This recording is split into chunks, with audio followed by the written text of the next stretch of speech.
What's up, guys? Welcome to another daily recap of the S&P 500, the SPY. I'm just going to talk about a couple of things. So for today, we ended up having a really good green day, after a very bad, red day on Friday and previous Thursday.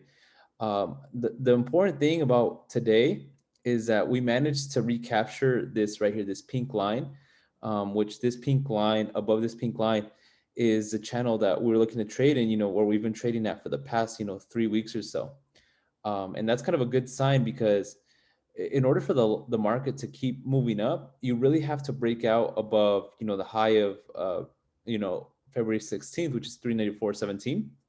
But you also can't give up all these bottoms from here, and it looks like even if you go below this, like, this bull market is done, at least for the short term. But we ended up today opening up very favorably in between kind of like the two support channels. And as soon as we pretty much broke out of this, we ended up having a very, very good green day. If we take a look, for example, at the 1 minute chart, you know, again, we ended up opening here. And as soon as we pretty much broke out of here, we, faked out, tested a second time, and then it pretty much just, ended up running up the rest of the day. It actually, the market ended up running all the way to the 391 mark, which this has been a pivot point for, trading above this for a while now. 391 is kind of like, it's one of those numbers where there's a lot of orders at. So there's a lot of people in the market looking to sell. And there's a lot of people in the market that if it breaks above this number, they're going to be buying into, because all the shorts will have to cover and they'll have to push the price up higher. And so yesterday in the trading group, I pretty much said, like, above 386, it can test 391, below 384, it can test 380, and it can go down all the way to 374. And we ended up gapping like right in between these two. And like I said, the market picked a direction. We picked up. We went to test 390.92, and then we actually sold off a little bit from there. Now there is a little something I want you guys to take a look at of today's price action versus, for example, Friday's. On Friday, we got faked out because it opened up like right at the 384 line, and since it opened up right below it, it's meant to serve as resistance in the morning, at first go, right? So look, the first time we ran up the test, the high here was 384.67, so it was off by about a nickel. Sold off. Second try, it broke like about a couple pennies above, and then ended up selling off the rest of the day until we ended up seeing a bottom. It broke through 380, but the only way you can really say that it broke through is just start closing bigger candles below this. And by bigger candles, I mean, if this is a 1 minute chart, you have to really start closing 5 minute, 15 minute, and hourly closes below this number, right? So if you were to look at this, for example, in the 5 day, 15 minute, it was pretty much just one candle that went down and one candle above. If you look at it, for example, in the hourly, um, it's gonna look like it didn't even close below it, right? So you have to really start closing big candles below it in order for that to really be a valid conclusion. So so what ended up happening on Friday was, we ended up getting the bottom, and then we got a fake out, and then we saw the quick acceleration to the upside in the course of about 3 minutes. We went from 381, we went from 379 to 381. So $2 in the course of 3 minutes is quite impressive. That's quite a play right there if you would have taken it. And so yeah, so it looks like Friday. The reason this was actually quite important though is because it looked like it was ready to dump, but there was a lot of volume here. If you look at the volume, there's a lot of volume here that there was actually a lot of people buying. So this pretty much told us like, hey, you know what? The market is not ready to sell off, not today, right? So it got rescued. It pretty much just trading sideways. It tried to break above, and again, it didn't really make a meaningful breakout. And so we traded here. This was pretty much resistance. And then one last thing that happens, that this price action that I want to talk about is that this was at the end of the day, and you pretty much saw from this point on for about 12:35 for about the next 15 minutes, you pretty much saw a very strong direct move into a number. And this right here should be a warning sign, because unless it's melting up, um, this right here is a warning sign that that it's going to get rejected hard. So think of this like a wall, right? If you were to throw the ball at a very acute angle, it would bounce, very sharply, right? But if you were to throw the ball, at a very like not as direct angle, it would bounce away, not as direct, right? And so one thing that ended up happening here was it made a very strong, very direct move into this number.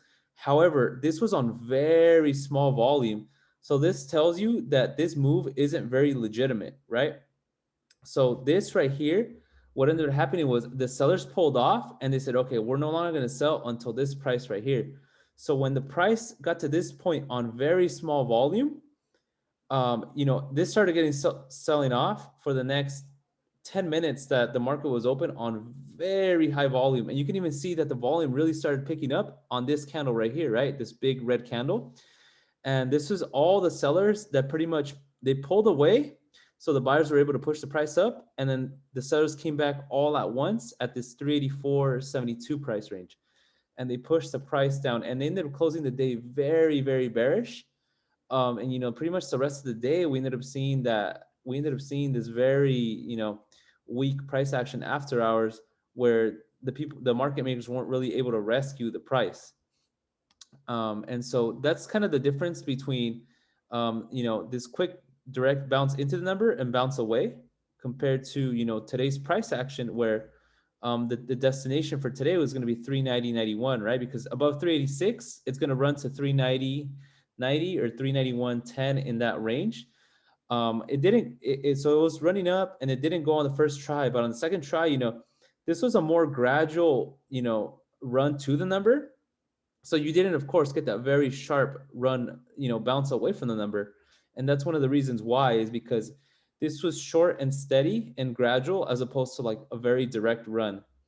And so this was, we ended up getting rejected here. The buyers weren't ready to push the price above this. And so, we ended up just chopping around. Once this gave up, we pretty much sold off to the next level. And then after hours, it's pretty much just, going sideways. So a couple things is, what does this mean? It means that we're definitely back on the bullish path. It means that going into tomorrow, if we can see a break of this 391 level, we can see a test of 393 and even the highs, which was about 394. And if that can break, SPY 400 is on the way. It's only a matter of time, right? If tomorrow we gap and we end up closing again below this pink line 387 and below 386 and 384, then that means we're looking to test 380. So that's pretty much going to be it for today. Go in there tomorrow with a bullish bias. When you have a bullish bias, you want to tend to buy bounces. You want to, instead of like buying resistances. So like, for example, if you go in there tomorrow and let's say you start here and you see a run down to this number, like you might want to take this trade, looking for a bounce. But it really all depends. The market was saved. One of the big catalysts was the new approval of the new coronavirus vaccine. I could definitely see the market just trading sideways, and once the new stimulus is pretty much approved, seeing the market, using that energy to really gap above this 391 or even this 393, and then head to all-time highs. You also did see a lot of strength in some of the other stocks like Apple, where it went from a low 122 to 128 after hours, and there's a lot of flow going into this, in a very bullish direction. And it's okay because if you look at the big stocks like Apple, Amazon, if you look at their their monthly price action, they got a pretty good correction. You're talking about anywhere from 10 to 15%. I actually don't have any of my studies right now, any of my lines, because they're just going to make a mess. But it looks like we are good to go, until proven wrong otherwise. But again, let's go in there tomorrow with a bullish sentiment. And if you're not feeling comfortable, trading, then just stay cash. Cash is also a position. There is a lot of good trades that you can buy, for the long term. So again, I'm gonna leave it at that. If you have any questions, just drop a comment below. We can talk about price action. How did I get some levels? I'm still gonna keep these lines because some of these lines are still kind of relevant. But like I said, any questions or any requests, just drop me a comment and I can definitely address it in my next video. So it's gonna be it for today. Good luck everybody, and I'll see you guys in the video tomorrow.